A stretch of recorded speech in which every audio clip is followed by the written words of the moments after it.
Hoy te contamos cómo Financorp Consulting revolucionó la presentación de su estado de resultados. Un punto de inflexión que empezó con un objetivo claro: ganar claridad, agilidad y control.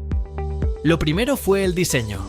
Con Multilevel Matrix by Sherpa, adaptaron tipografías, márgenes, colores y formatos a su identidad corporativa. La presentación financiera se alinea ahora con la imagen de la compañía. Los márgenes y resultados clave se muestran de forma clara y priorizada, permitiendo interpretaciones más rápidas por parte del equipo directivo.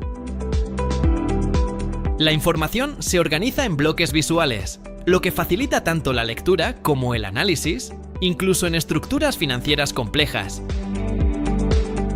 Multilevel Matrix permite analizar resultados por empresa, periodo, ejercicio o moneda. Una funcionalidad especialmente útil en entornos con monedas sensibles a la inflación, como el bolívar venezolano. Cada subtotal o cuenta actúa como punto de entrada al detalle. Basta un clic para ver los movimientos subyacentes, sin abandonar la visualización principal.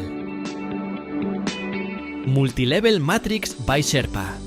El visual más avanzado para gestionar datos jerárquicos en Power BI. Si quieres más información, visítanos en sherpa.com/multilevel.